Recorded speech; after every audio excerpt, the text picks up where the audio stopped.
Hello and welcome in to the OnlyBets Sports Podcast with SternBets, DrewDelucchi. I am the Prince of Picks.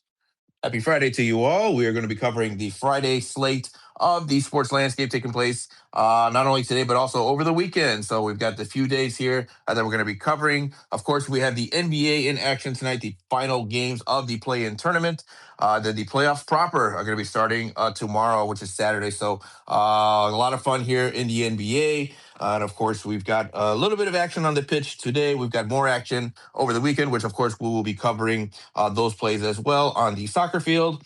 We've got the majors as well tonight, Major League Baseball. So we're going to have some plays here for you guys on the ballparks tonight. And then, of course, the NHL playoffs also is going to be starting over the weekend. So a lot of sports here taking place over the next few days. We'll be sure to cover as much of it as we can here and give you guys our best bets, looks, and angles for all of those.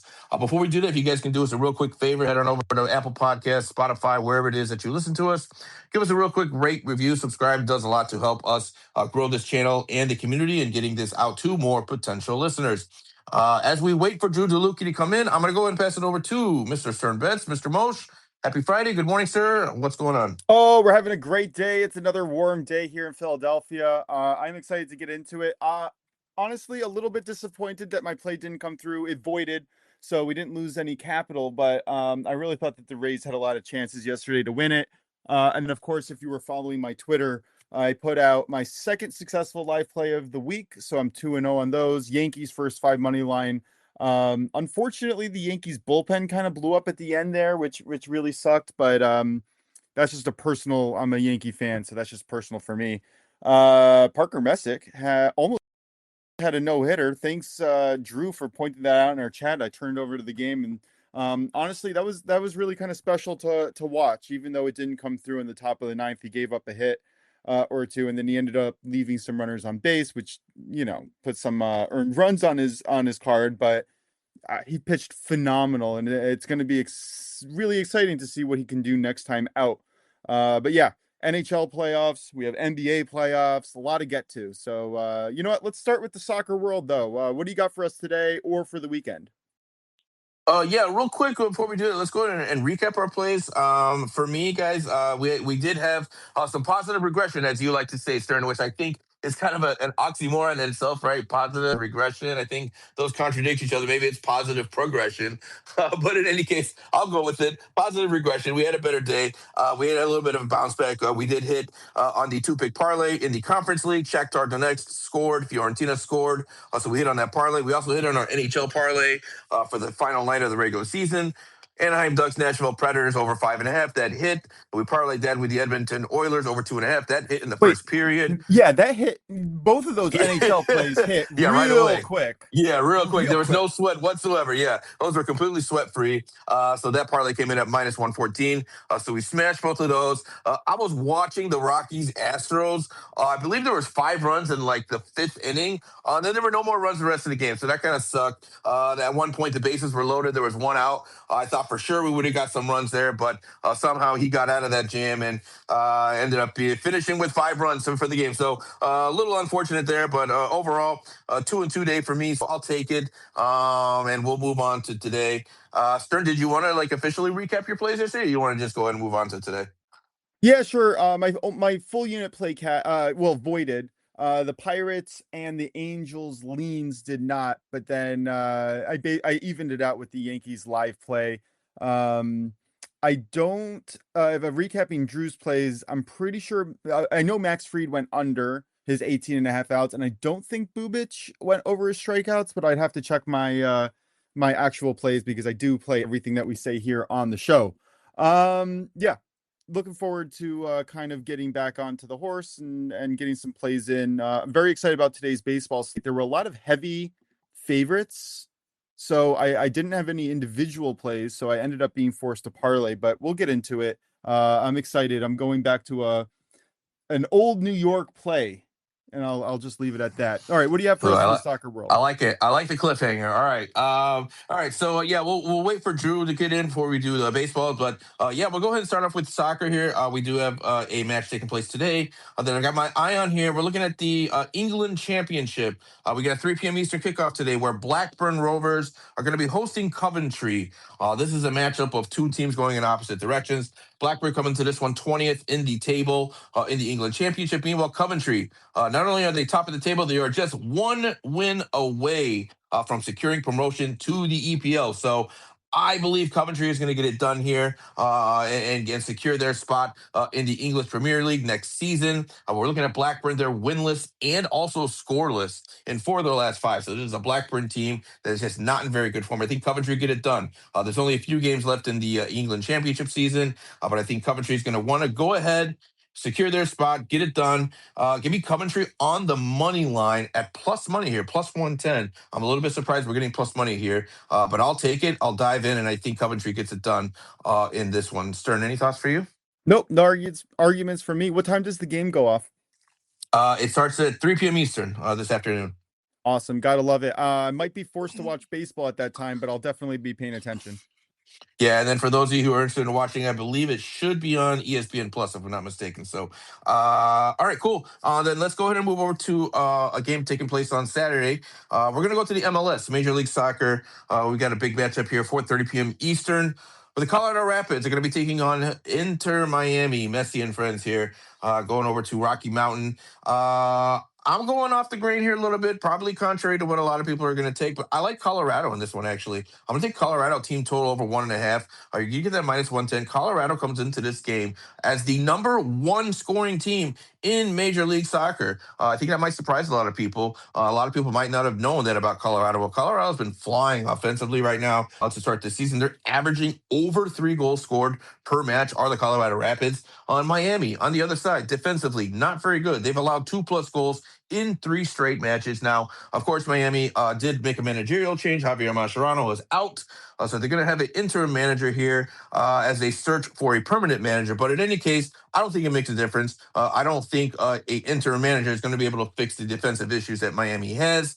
And I love Colorado here at home in the altitude, highest scoring team in the league to get 2+ goals here. Now, another way you could play this probably is the BTTS over 2.5. Those were a little bit too juiced for me pregame. So that's something that I'll be looking at live. But I'm not even sure if Miami wins this one, to be honest with you. So I'm going to stay away from taking a side, but I love Colorado in goals here. So again, Colorado Rapids team total over 1.5 goals. Then let me just go ahead and move on here to Sunday, where we have a massive matchup in the EPL, probably the marquee matchup of all of European soccer this weekend. Manchester City hosting Arsenal. This is likely going to decide who wins the EPL, as Arsenal have been choking away the top spot in the EPL. Manchester City have been climbing up the standings here, the point total. They're within grasping reach here of that top spot. However, I think Arsenal bounces back here. I absolutely love the value that we're getting on Arsenal here on the money line, plus 330. You're going to give me plus 330 for a team that is leading the league in the EPL. I'll take it. I think this is a bounce back spot for Arsenal. Quite frankly, I know Manchester City has been playing better lately. I still don't trust them. I still don't trust Manchester City fully. And these are the games when you expect Manchester City to show up. These are typically the games that they will let you down.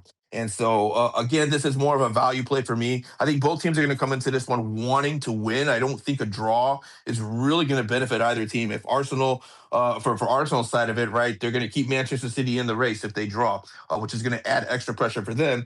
And if you're Manchester City, a draw does you no good. You want to close that gap that's between in the points gap. So realistically, I think both teams are going to push aggressively to get all 3 points in this one. So I don't think we see a draw. That's why I'm going to stay away from any draw no bets or double chances. I just want the money line.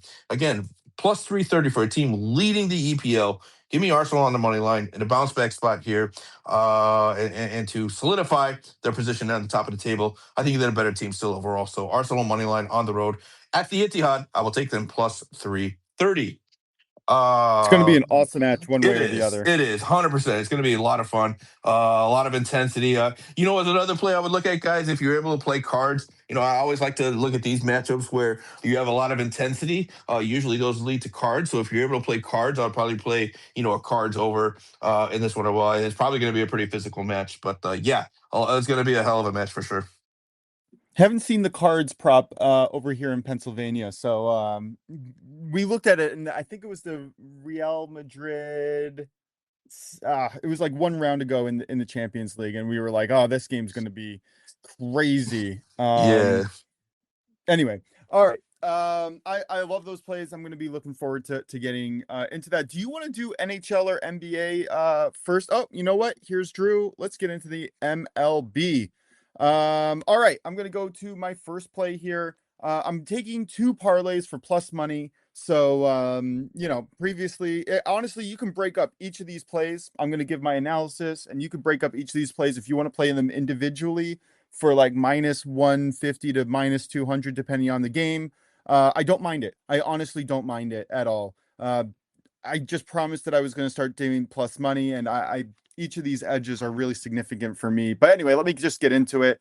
My first parlay here is going to be at plus 104. I got this last night on FanDuel. I'm not really sure what the price is, but I'm sure that it's fine. You're going to take the Yankees first 5 money line. Don't trust that bullpen. And the Dodgers full game money line parlayed together. We have Cam Schlittler on the mound. Yankees team has been crushing first 5 metrics at home, especially. I mean, pretty much consistently over the last probably 100 years, but at least the last 2 or 3 years, the Yankees have been dominant at home and in the first 5 innings, getting after the starting pitchers early. They're crushing 2.60 runs on average in the first 5 at home. And then we're facing the Royals, who only average 1.11 runs on the road in the first 5 innings. And they're starting Michael Wacha, who, to be fair, he has done incredible so far, but he is giving up some really hard contact, combined with a 7.7% barrel rate. The hard hit rate's currently sitting at 43.1, which isn't terrible, but it is a little bit high and concerning in a place like Yankee Stadium. His 23% K rate should be able to do decently, but it's not high enough for me to really kind of back off him. And then when I'm looking at the other side on Schlittler's metrics, this is really where it comes into, because I'm not excited to go fade Wacha.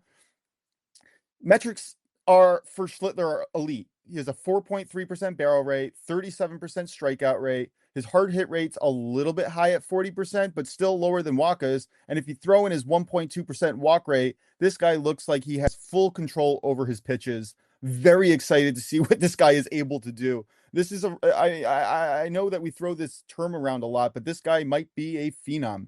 And then the other side, the Dodgers are averaging over 5 runs in the first 5 innings on the road already, and that's before going to Coors Field, which by far ranks the best hitting environment of all of baseball. They're going to the Rockies, who are, by the way, they played late last night against Houston, late game, traveling back to Colorado. I have Sugano on the mound here. Some sources are showing Ryan Feltner. Either way, I don't really care. I'm going to be backing Tyler Glasnow on the mound for the Dodgers, who should bounce back after giving up 4 runs to the Rangers.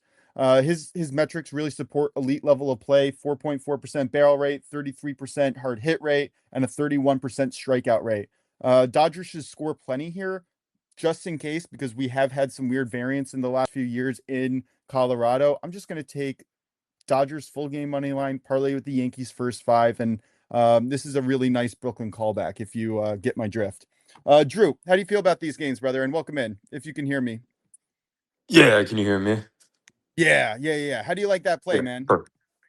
Oh yeah, I like it a lot. Speak on the Dodgers game. It's supposed to be like 40 degrees there. The wind is blowing from center field in, so I don't necessarily think it will affect like the pull hitters, the lefty pull hitters or the righty pull hitters. Personally, because if it was blowing from like left field or right field in, it'd be a big an issue. Even though it is cold and 40 degrees and like barely any humidity, the elevation is going to help.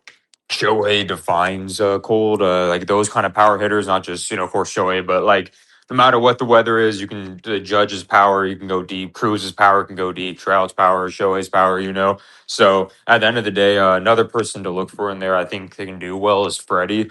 So I really like. I hate to say, I'm not going to say it because it's sacrilegious, but I think the Dodgers do well. Yeah, I mean it's like the no duh play of the day. You know, you get the Yeah. Dodgers going into Colorado on the first game of the series. A little bit lesser variance, I guess you would say, than some of the other games. And honestly, Sugano has pitched really good so far, but you're talking about a contact hitter going into his second start in Coors Field. And something to note: the reason why Coors Field is such a great stadium, other than if the wind's blowing out, the elevation carries the ball further than any other stadium. It's that the outfield is so big and there's so much room to cover that when the wind's blowing in, somewhat unpredictably, the ball just falls into those gaps. And then people are getting on base and it just kind of moves people along and runs that end up being scored. So just because the wind's blowing in doesn't really diminish the fact that this is probably the best hitting environment of all baseball. Even today, facing some stadiums where the wind is actually blowing out. Anyway, my second play of the day is going to be plus 138. I got that last night on MGM. I'm going to take the Rangers Mariners first five under 4.5 and the Twins first five money line parlayed together. Now, the first game that I'm going to mention here, the Rangers Mariners game, you're talking about two aces on the mound who should really just make this a pitcher's duel. If you want to play the first five under 3.5 on its own, that's fine. I was really kind of looking for a first three under 3.5. That's really what I wanted to play here, but the lines weren't available last night. But Jacob deGrom, I mean, what can I say? This guy is bouncing back after, slightly roughly, but opponent's expected batting average is 0.189. His strikeout rate's at 36.1%. He's going up against the Mariners, who strike out among the top of the league, the most in the league. I think that he's going to have a really good day. And then Gilbert, on the other hand, similar profile. Real opponents are not batting well. He has opponent's batting average 215. His strikeout rate's at 27.5%. Both of these guys' walks are pretty low. Gilbert's at 4.4. DeGrom's at 6.6. Both of their whiff rates are high. Sure, they struggle with a little bit with hard hit percentages, but not really worried about that in a good pitching environment. I think that that's going to keep the ball down. Both of them have pretty solid, these guys are all stars and they should definitely be feared. The first and second time around the order, these guys do significantly better than later down the line. I really don't see how either of these teams score more than 1 or 2 runs in the first 5 innings. The second part of this play here. And by the way, I do lean Rangers just in general. We've talked about this in football. We've talked about this in basketball. When you have lower scoring games, the value typically lays on the underdog. So I do have a slight lean to the Rangers here. My other game here for the Twins. This was simply, if you can't beat them, join them. I faded the Twins a number of times and I've lost.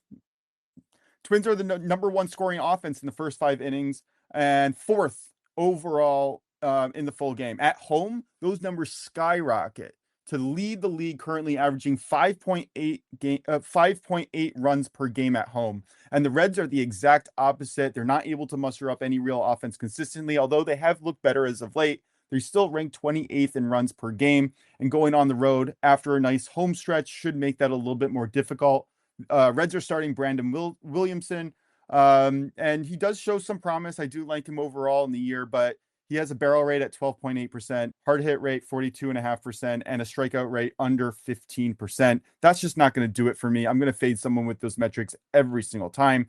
Twins have hit left-handers really well this season, and they're starting Joe Ryan, who is an ace. His barrel rate's a little high at 10.9, but hard hit rate's down 32.7, and his strikeout rate of 25.9 should definitely kind of be that kicker that he needs to work out of any trouble that he might get into against the Reds team, who does strike out a lot.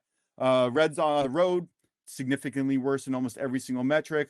Not so interested to get into the bullpen, so I think that the Twins' first 5 is a really good look. And again, plus 138. I love this all day. If you can find the Twins first five money line with the full game money line, I would consider that too. But it was minus 145, which was just too steep for me to take on a parlay. So, Drew, how do you feel about either of these games, Rangers, Mariners, or the Twins, Reds?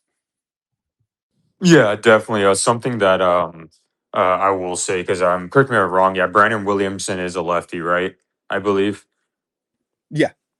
Yeah, so something I'll say about the Twins, and I love the Twins here. The Twins have absolutely wrecked lefty starters. If you look at it, the metrics, they've scored 4 runs against Skubal, 8 against Framber, 11 against Crochet, 7 against Lauer, and then there was another 4 against Patrick Corbin. So I will say this: they love to rake lefties, and then they rake the top two, the worst lefties. So I expect the Twins.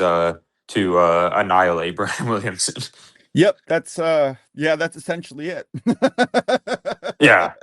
Yeah. And then for the Mariners game, it's going to be fun. They just played a week and a half ago. I actually do have a play for one of the hitters that I'll go on to later with that. Logan Gilbert, I haven't been as much of a believer in him. I think his outside 18 and a half is too high. I think it's an over exaggeration. But problem is, it's a little too juiced for me to want to take because he's only did that, gone to the seventh inning like 3 times last year. Something about him.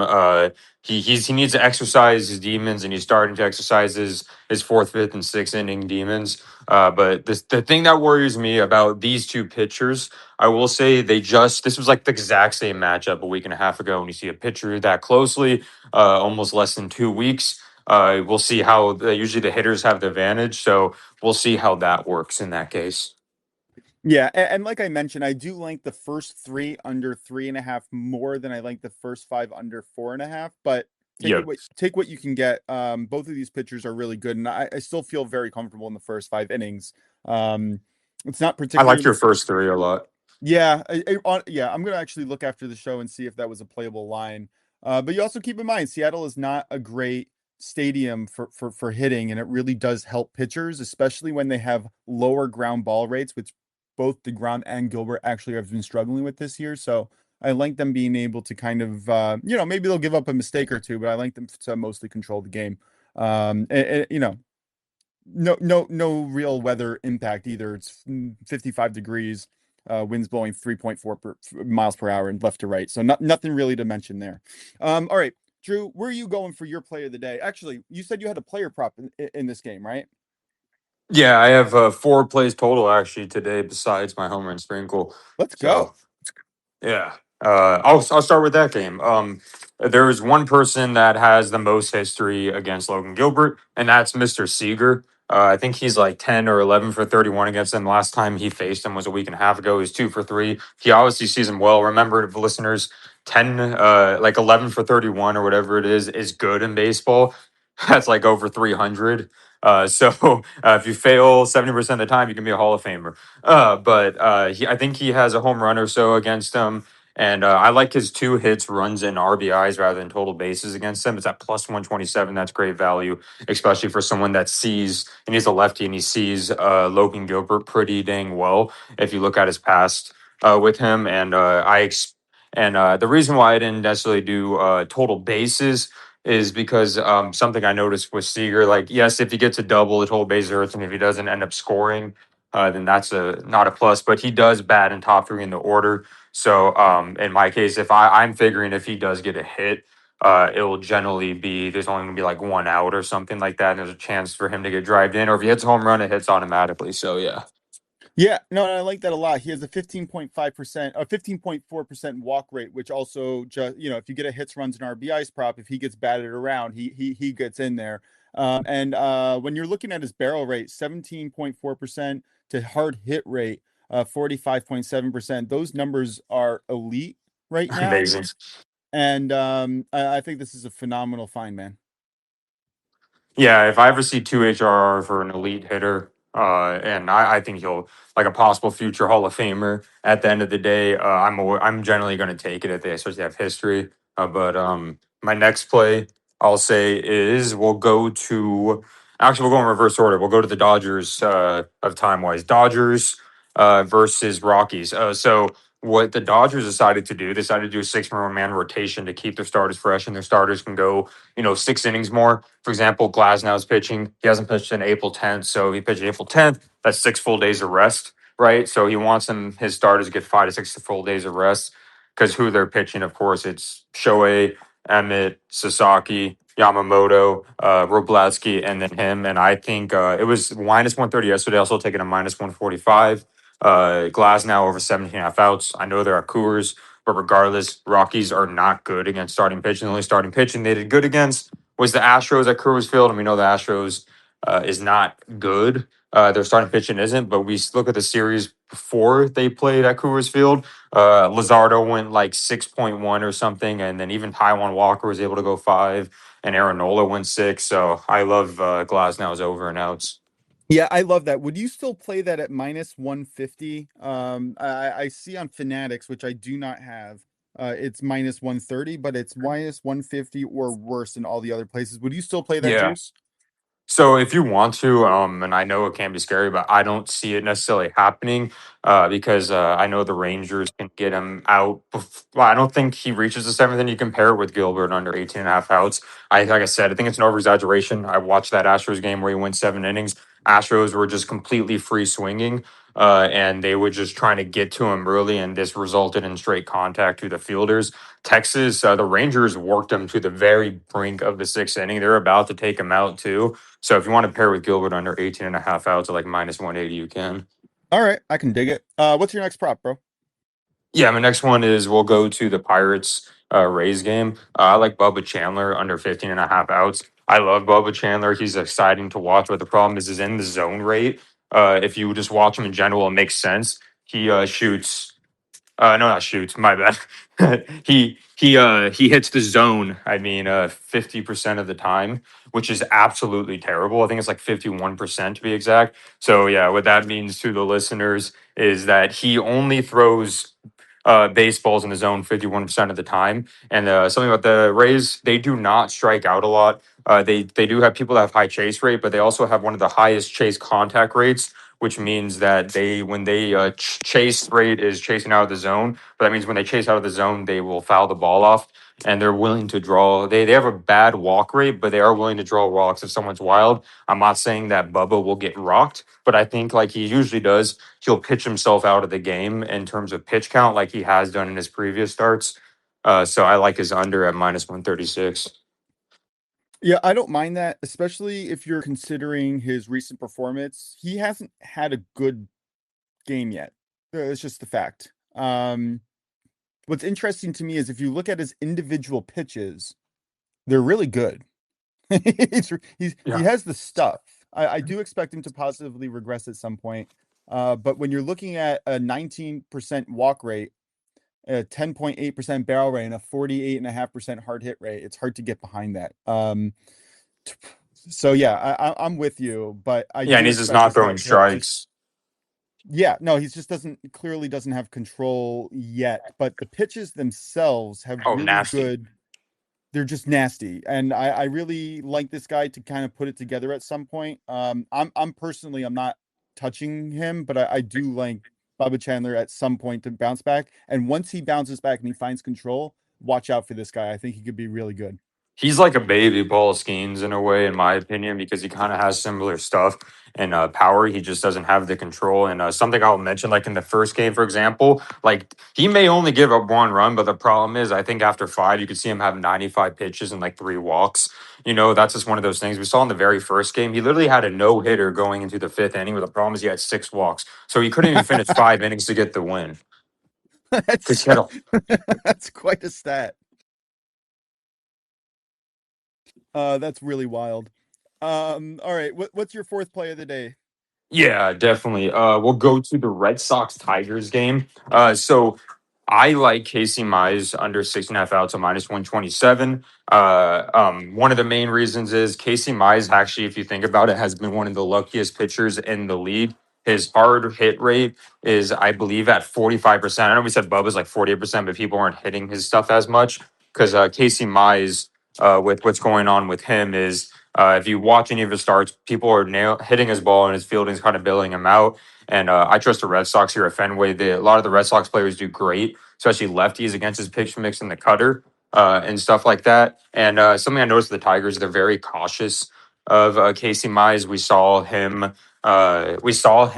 the I think it was in the sixth inning. He was doing well, and then they decided to take him out after a certain amount of pitches.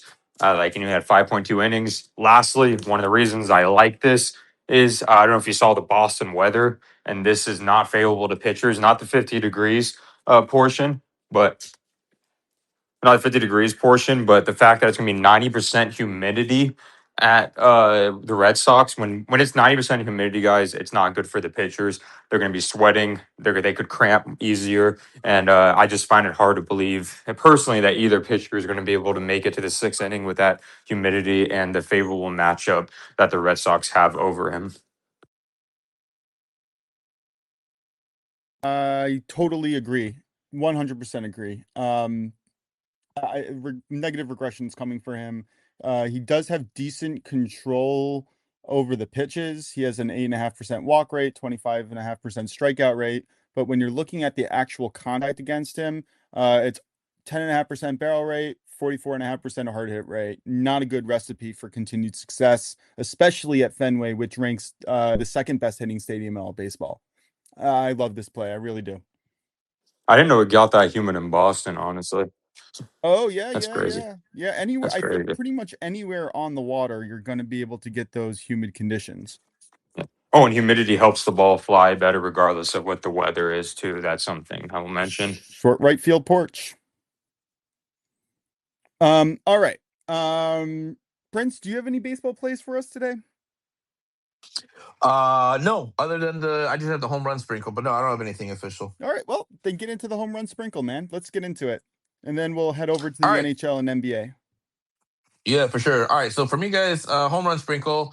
I'm looking at a high value play here. I'm going to take Javier Baez. Sprinkle his home run. You're going to get that plus 980. Now, I get it. It's at Fenway Park, which is one of the harder parks to hit home runs in. But we're looking at Boston. Their pitching staff has given up the third most home runs in the league. So why not? Get a little sprinkle here on one of the better sluggers in the majors. Javi Baez, home run, plus 980.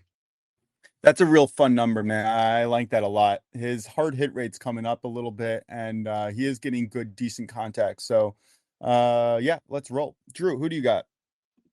Yeah, someone I love, and I think it's insane value. I forgot to. I'll mention the Taiwan Walker's pitching for the Phillies. He's batting practice. That's what people pretty much call him. And if you look at his stats against the Braves in general and his history, they absolutely own him. And there's one person in particular. I know it's only 9 at bats, but he's 4 for 9 against him, with 3 of them in extra base hits, 2 of them home runs. Michael Harris. He's at plus, I believe, 740 for a home run. He's been hitless last couple games, but when he hits, he usually hits multi-hit games, and he already has 2 home runs this year. I think at plus 740 against a struggling Phillies pitching staff in general, especially Taiwan Walker, who has been very disappointing. And he has high hard hit rate. And then all the Braves, honestly, if you want to take any of the Braves lefties, you can, whether it's Olsen and Baldwin, but the best value I've seen was Michael Harris. Nice. Yeah, I can definitely see that. He's trying to look for him in my notes here. 14.9% barrel rate, phenomenal. And then you're looking at his hard hit rate at 48.9%. So elite metrics, definitely looks like he's coming around. I'm gonna go with somebody. So I'm really mad. 2 days ago, I picked O'Neal Cruz, no home run. Hits a home run yesterday, I believe, or he had a home run the day after I picked him. Whenever it was, my days are getting mixed up. I like him here. I really do. O'Neal Cruz, 62% hard hit rate to a 20% barrel rate. That's going to be enough for me to take him any single day of the week. Combined with a 6 miles per hour wind blowing out, facing Nick Martinez, who has a home run rate at 1.62 so far this year already. His fly ball rate's at 45.1%, and he has a very low strikeout rate, under 17%. And again, Cruz is just carrying those elite metrics that I'm looking out for. The number plus 438, I think, was a little bit ridiculous. So I saw that as a solid value spot for me. I love O'Neal Cruz today. Drew, you got any thoughts on that one? No, yeah, I love the cruise missile in this case, especially against Nick Martinez. Nick Martinez has relatively impressed me so far. He had like one of his first bad outings. I think it was against the Yankees, but especially with the weather conditions, I know it's PNC Park, not a great place to home runs, but they've been hitting more home runs there than we expected, and it's just something about Cruz. Again, especially against Nick Martinez, who I believe is a high fly ball kind of pitcher. And we literally just saw Cruz the other day hit a 119-mile-per-hour double. So he has a chance to hit a laser on FanDuel if you do that market. But yeah, I love Cruz.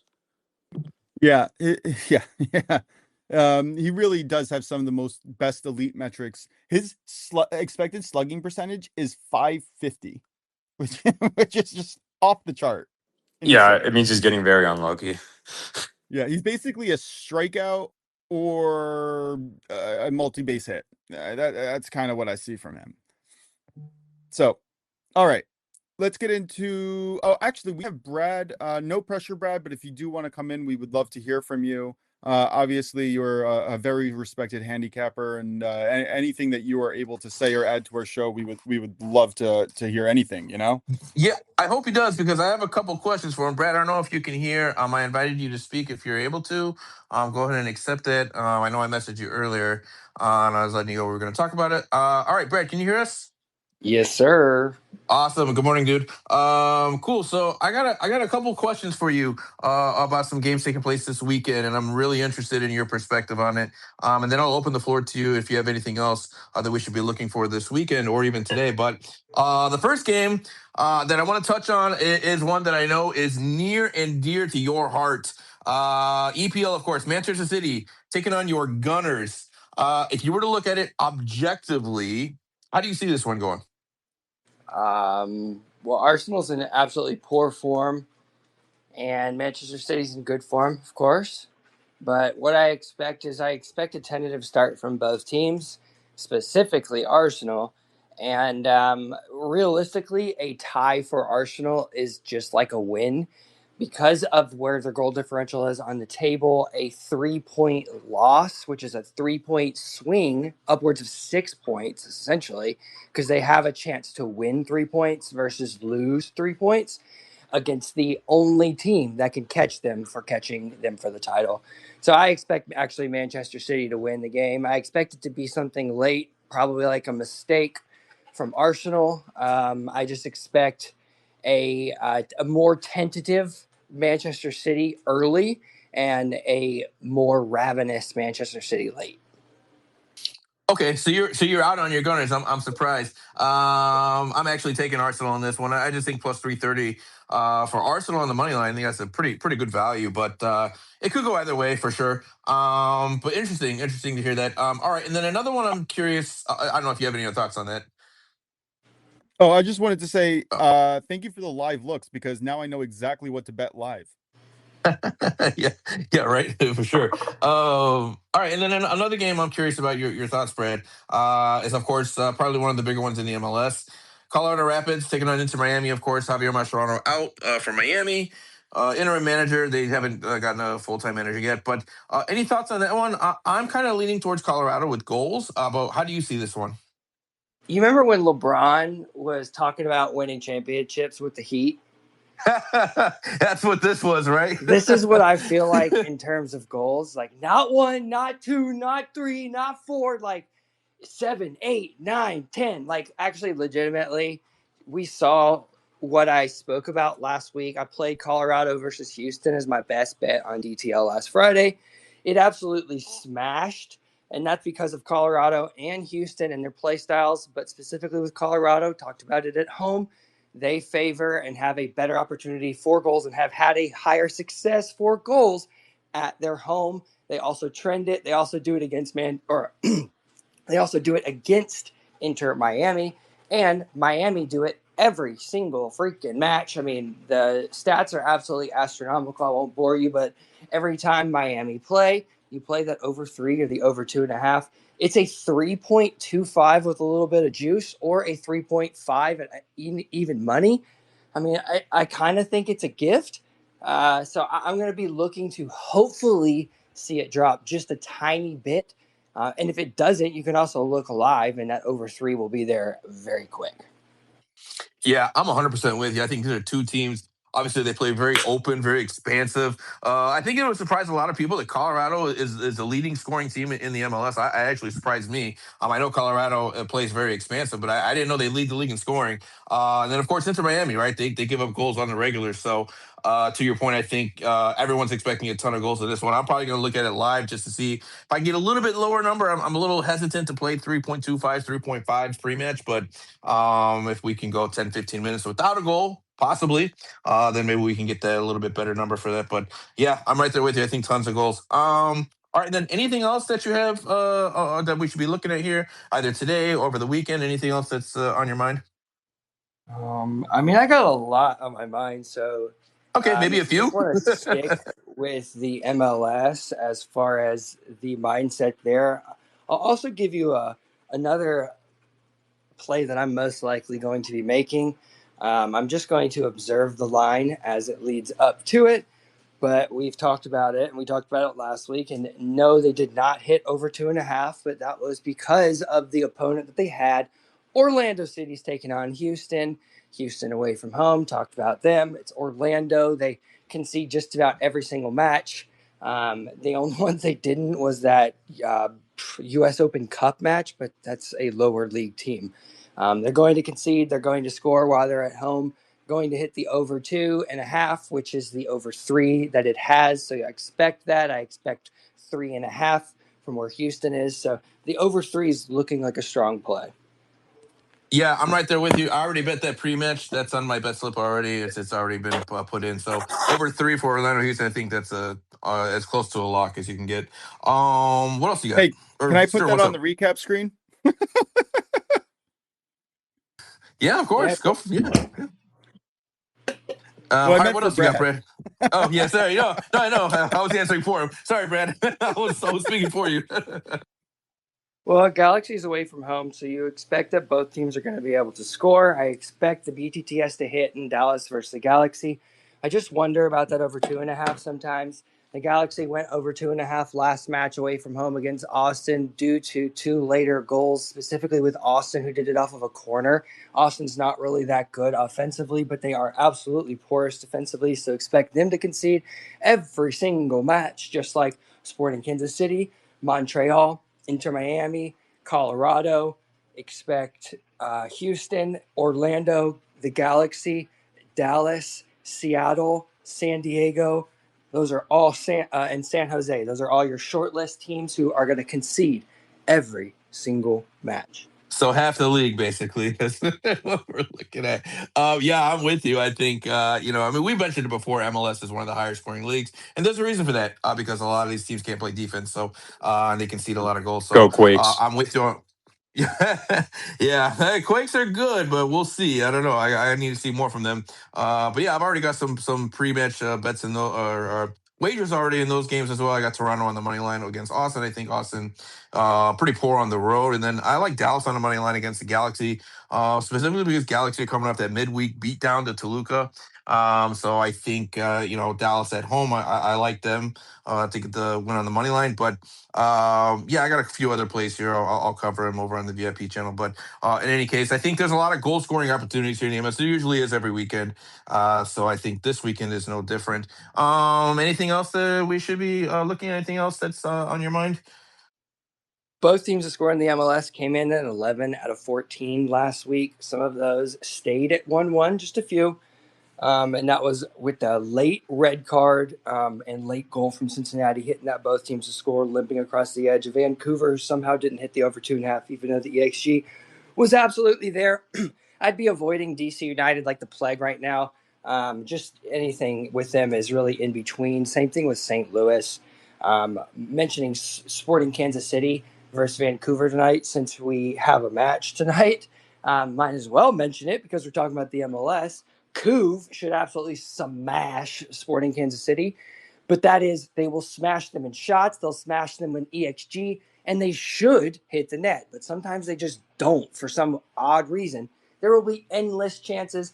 And then Sporting Kansas City will have a few chances, whether or not they get them. Something in the net that remains to be seen. Their striker is like Delovic or Jelovic, or I can't even remember his name. But him, Jovic. Jovic, thank you. So many players, dude. Jovic, if he pops up in the right opportunity, he's going to finish it. So with Sporting Kansas City, you just hope that it's him who's on the end of any shot. That's their real success. Other than that, they're probably going to lose just about every single match. So with Sporting Kansas City, you see them live. If they happen to score early, you got to look for Vancouver on some type of line. Yeah, we're getting thumbs down here in the on the feed here from our resident Sporting KC fan, Michael. Sorry, Mike, but the Kansas City's just not very good. We mentioned that preseason, and they are living up to expectations. They still suck. I told you, Raphael Wickey's not a good head coach. He was a coach for Chicago Fire for a couple of years, and they sucked then. And unfortunately, Kansas City still sucks. So, and you know what, Vancouver, they're minus 800 on the money line. I saw that on DraftKings. You never see a team in the MLS at those what do I say? That kind of an odds in the MLS. You never see a minus 800 on the money. So I think that tells you all you need to know about this matchup tonight. So I'm right there with you. I think it's an absolute hammer spot for Vancouver as long as they can put away their chances. Unfortunately for you, Michael, and your Kansas City, it's going to be a long, long season for you guys. But hey, you got Jovic at least. He's a bright spot. But other than that, any other thoughts you got for us, Brad, before we move on to NHL and the playoffs here? Excuse me. Yeah, I know a lot of people are going to be eyeing out G2 here in about 12 minutes. And I know a lot of people are probably going to be looking at the stats for Holstein Kiel taking on Kaiserslautern. And that's the second division of Germany for those who are unfamiliar. Just know that Holstein Kiel really underperforms as far as the goal total when they're at home versus away. So that's your element of scarce. And then Karlsruhe does a whole lot more second half goals. So if there aren't any first half goals, expect that there could be some good goals coming there. The Iceland best at the Eldin. Iceland's back. The top flight of Icelandic football. Hooray! For those like me who love to bet goals and like to bet goals over the summer when a lot of these big leagues are gone. But the Iceland, I went over this on DTL. It was on the board. Both teams to score has hit in all 6 of the matches that started the season. Over 2.5 hitting 4 out of the 6 with over 3.5 and 3 out of the 4 of those over 2.5. So you've seen more goals versus less goals, but a few ties kind of hung around there. And that's really due to Víkingur Reykjavik playing Breidablik, 2 of the top teams in Icelandic football. They tied at 1-1 from an early and a late goal. So you kind of expect to see it. That's one league to watch. The same with Norwegian football, second flight. The first division, Norway, first division, but it's second tier, of course. They love to confuse you. That is hit over 2.5 in 13 of the 14 matches to start the season. I have a play on DTL for the over 2.75. If you're interested, it's the only match going on today in that league. Those are my thoughts. There's a whole bunch of Eerste Divisie going on, and I'm going to be looking at that live. Trowbridge Glasgow scored early, so they're probably going to concede at some point to Stal Mielek, who is still looking to starve or get away from the relegation zone there in the Polish first division, which is, of course, the second tier of Polish football. Thanks for confusing us. Those are really kind of some of my thoughts. And that really just doesn't even touch anything for as far as the weekend, just really today and some of the MLS. Yeah, there's a lot going on this weekend, so for sure, Kaiserslautern. I love those hard-hitting German pronunciation names, and of course, we love the Nordic region. We love the Scandinavian region for goals. Vikingur, Reykjavik, all those teams, the Iceland, and of course your second division teams as well. You always see a lot of goals in those, so a lot of fun to bet on those for sure. And overs are usually a mainstay in those leagues. So awesome. All right. If there's you got anything else before we move on? I'll close up shop. Let you guys continue on. Awesome. Appreciate you as always, Brad. Sir, let me go and pass it over to you, brother, and we can carry on with the NHL hockey playoffs. Yeah, first, thanks, Brad, for coming on. I always appreciate when you're on. And by the way, I apologize for the technical difficulties the other day, but you've always been really supportive of us. So thank you. And if you don't want to be on, you should probably message us ahead of time, not to call you out on the spot. All right, let's get into the NHL playoffs. Drew, we didn't discuss this before, but do you maybe want to go into the playoff format? What we can expect? These games go off Saturday. We have 3 games to go through. Best of 7. Do you have any thoughts on the playoffs before we dive in? Yeah. As we always say, beautiful time of sports, MLB season, hockey playoffs, NBA playoffs, and then after that, you think it's done, but you have the World Cup. So I'm happy for the hockey playoffs. The hockey playoffs, actually, correct me if I'm wrong, they do it a little differently. I'm pretty sure whoever wins round one, the round two for round two they face like the lowest seed if they're the highest seed, right? There's not a like I believe there's not like a set bracket in that case, right? For that format. I don't know if they changed that. No, sorry. What was that? No, I think it was the 7. Best Oh, so 7. I was saying they do it like they do baseball where the lowest like if the number one seed wins, they play like the lowest seed, right? Or something like that. I believe so. Yeah. Yeah. Okay. Yeah. Sorry about that. I'm. Oh yeah. I was just making sure they did it the same in that case. But I said this before. I believe I love the Avalanche. We go to the hockey playoffs, and stuff, and I'm looking forward to it. We have the Avalanche versus the Kings, of course, in the first round, and then we also have the Stars and the Wild as well on the West Coast side. But when it comes to the games overall, I believe that are coming up tomorrow. I really like. Where is it? Where is it? I like the Senators in this game personally against the Hurricanes. I think the Senators are just to me. I know the Hurricanes have been doing really well, but I just personally believe the Senators are the overall like more well-rounded team in that regards. I know they've been kind of up and down towards the regular season, but I really can't necessarily trust this Hurricanes team as much as I want to. So I think Hurricanes eventually win the series, but I can see the Senators throwing them off guard and stealing one in the Ooh, first game. I like that look actually. I think that a lot of people are on Carolina just because of the name brand value, and you're going to get a lot of value at least on the price at plus 130 or higher on Ottawa. Yeah, I think that's a really good look, man. Yeah, like I'm not saying, of course, the Hurricanes will win the series, but I think too many people are on the Hurricanes, and I think the Senators team is being discounted because of how they ended the season. So yeah. Yeah, and ending the season, motivation spots. You're saving your players from injury and rest, and you're trying to gear up. I don't necessarily take that away from a team. I mean, you can say the same thing about the Edmonton Oilers. I think that these teams will bounce back. What about the Wild? I thought that this was a really interesting matchup. Dallas versus Minnesota. Um, Two really good defensive teams can control the puck a lot. How do you see this one playing out?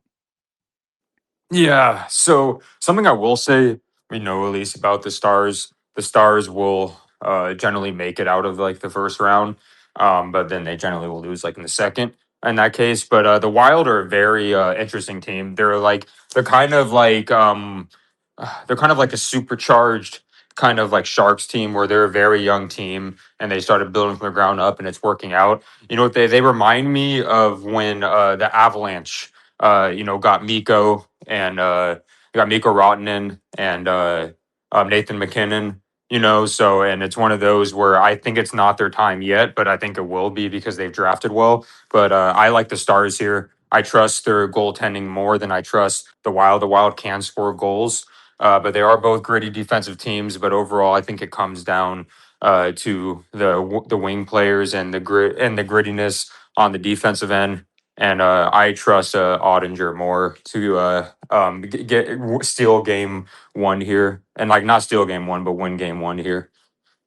Yeah, I tend to agree with you. I see value actually on the money line on Dallas. I didn't really like it so much because I do think that the Wild could potentially upset them in game one. I have a 2-leg parlay for the first round of the playoffs, and my first line is Minnesota plus 1.5 on the puck line. And I think that this is going to be a close lower scoring game, and taking the value on the underdog just kind of made sense from me. And if Dallas does win, which they very well could, I do expect a closer game in general, you know?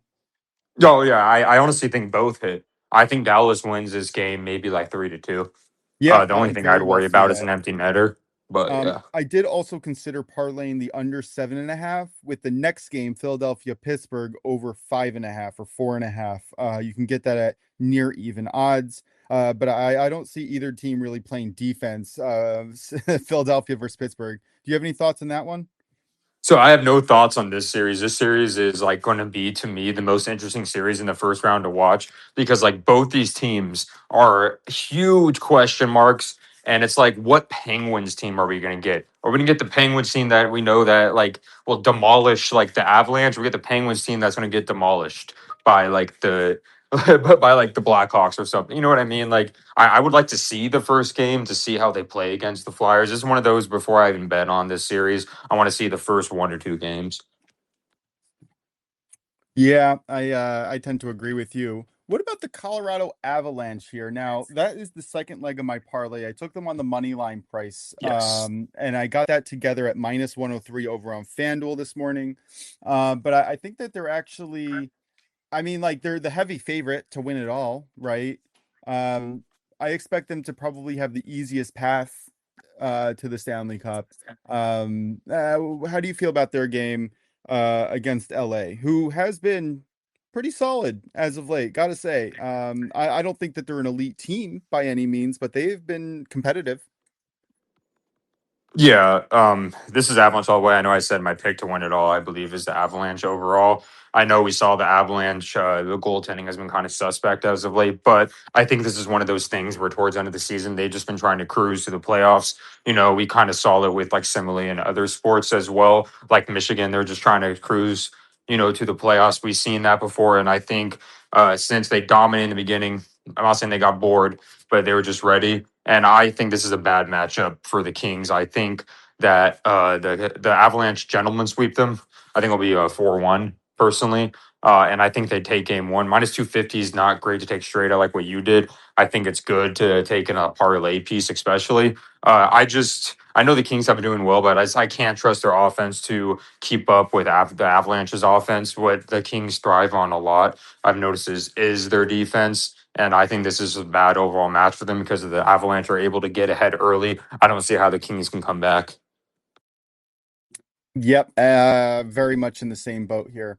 All right. Anything else in the NHL playoffs? I know that we didn't get to every single game, but we do also want to preview the NBA playoffs with our man Prince. So, any other games that you wanted to touch upon? You have Yeah. Utah, Vegas, Anaheim, Edmonton. What do you want to quickly get through before we move on to the NBA? There's just one other series I want to get to. I don't really have much say on the Bruins Sabres. I don't even want to watch that series. The That's Mammoth going to be Knights. wild. Either team could win 4-1.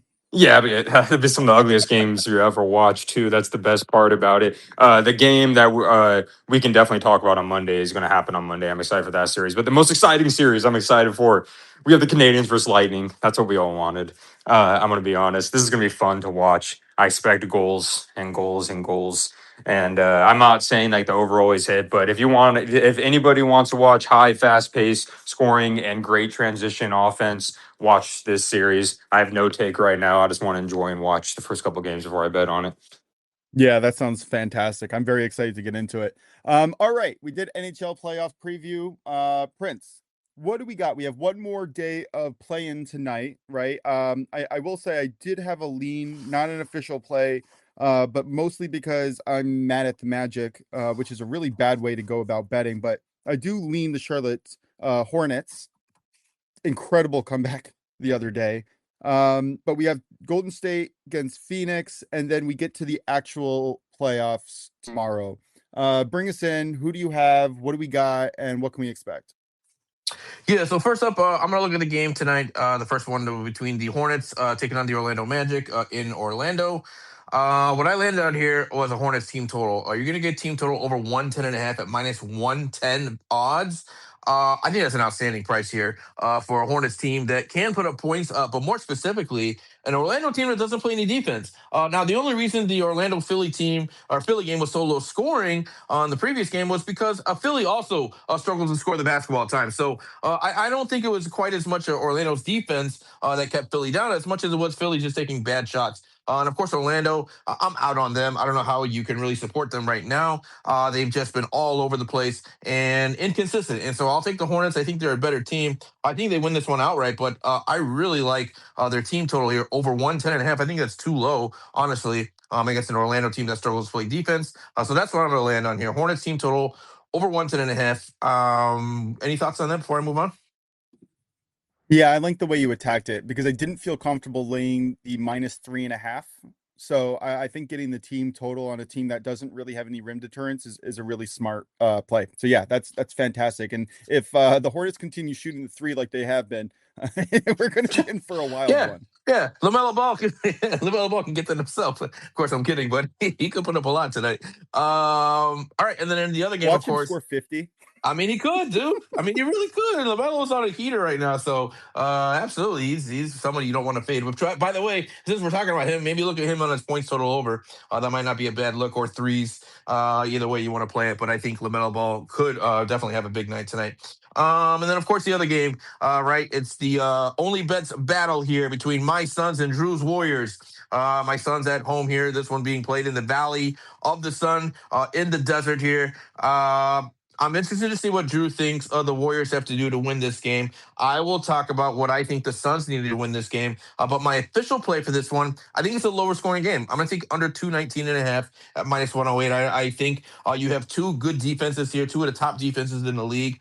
And I think they're both going to come into this one with playoff intensity. Of course, it's going to be playoff atmosphere, win or go home, right? And so I think you're going to see that level of intensity show on the defensive side here for both teams. So I like a lower scoring game. Of course, as a homer, I have to take my Suns to win this one. But what do I think the Suns need to do to beat the Warriors? Well, I think, in my opinion, I think they need to limit the activity of the Warriors role players, right? Let Curry get his because you're not going to stop him. So you might as well just let him get his. But if they can limit the productivity from the Warriors bench players and role players, I think the Suns should have a good chance here to win this one. Of course, they got to limit their turnovers as well. But the key to me is not letting the other players get off. Not letting Podziemski, Porzingis, not kind of neutralizing those guys. If Curry goes for 40, 50, so be it. But I'd like to see the other guys dare them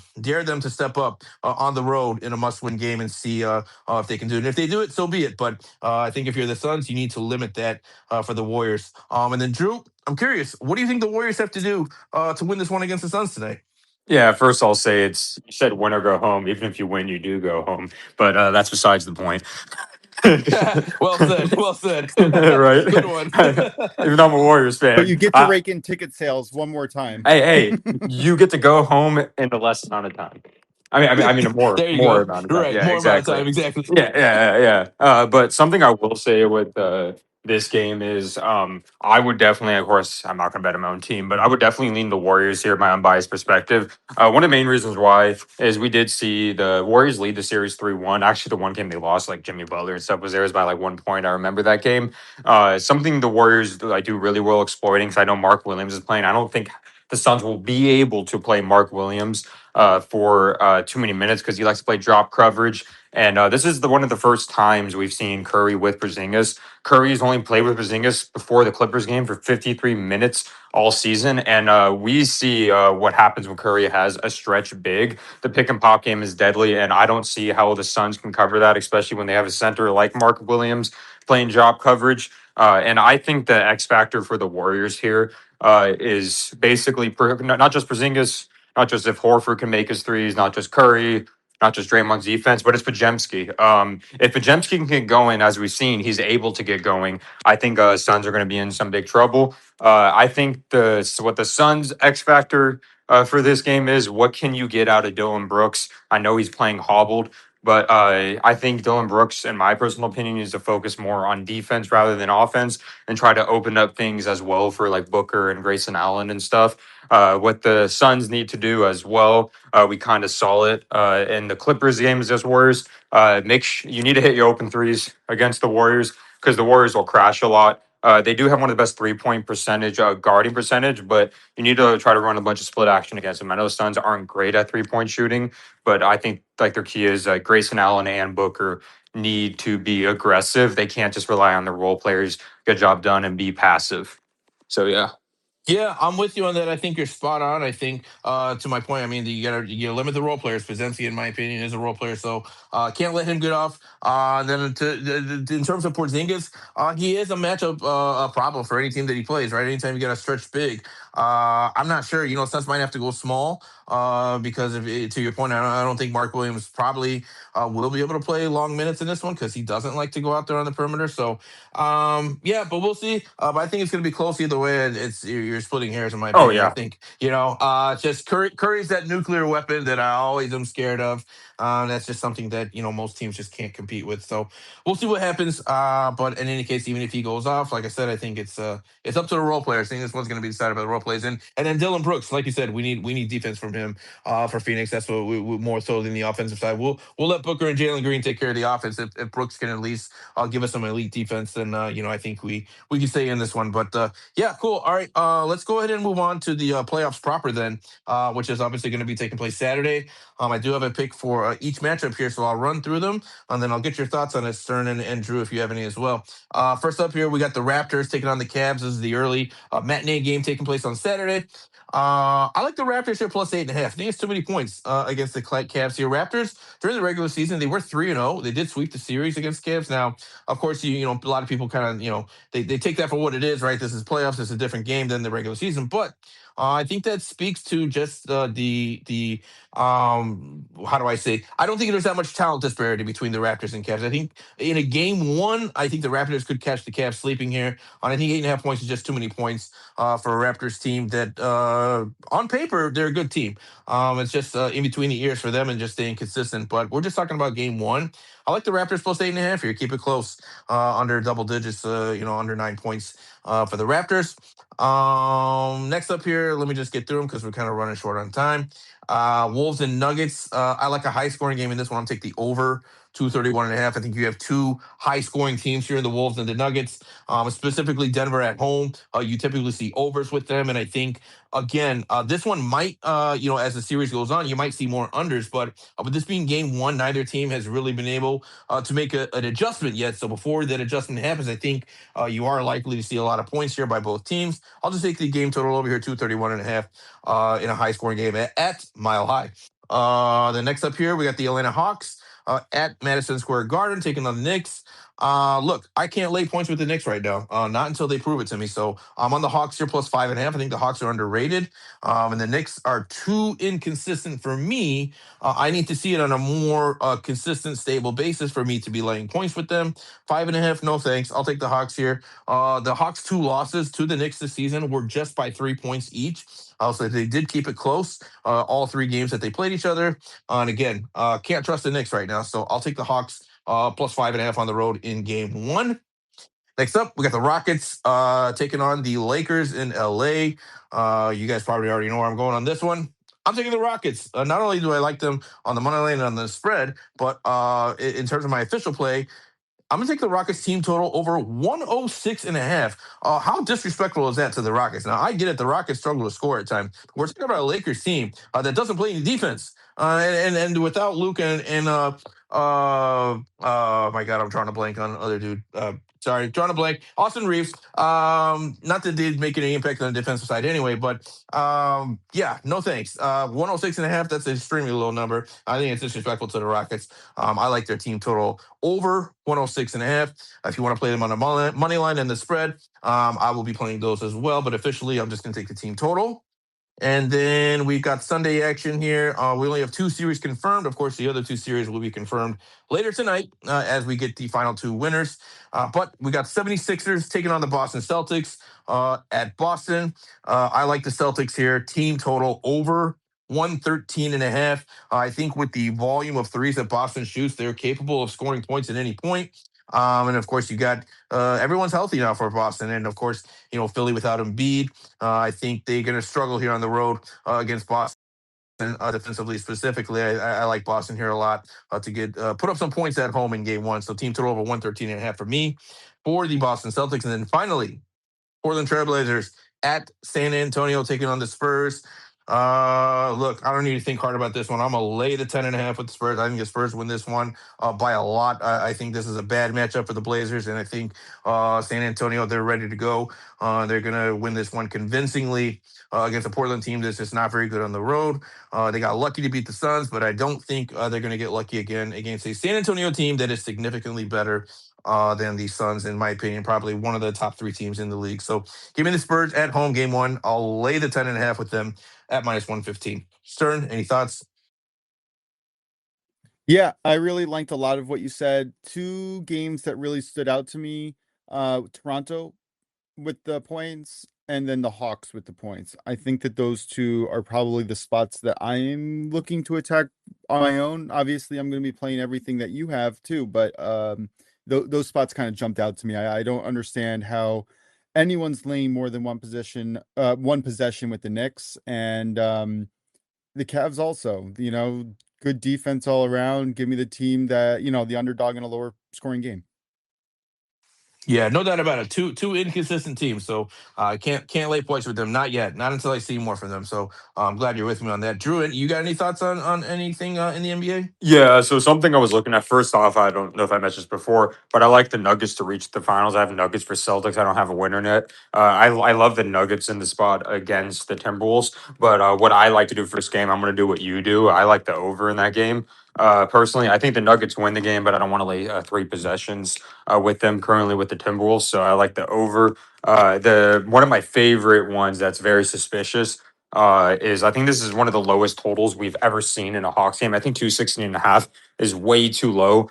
They faced each other like twice this year. One of the games is like 125 to 128. And yes, I know defense tightens up in the playoffs. And the Knicks can play really good defense, but the Hawks like to play fast. They're really good at spreading the floor, and it's very hard to prevent them from scoring. But something with the Hawks defense has gotten better, but there's some mismatches on the Knicks side. I see both teams scoring over 100. In my personal opinion, I think 216.5 is way too low for this game. Yep, I'm right there with you. I agree. I think either way, you could look at it, game total or the spread. Yeah, what's up, sir? Oh, my model links that play a lot, actually. It has an 8 points of value on the over 216.5 for the next game. And I think that will change Awesome. too by tomorrow. I can see it going to like 219.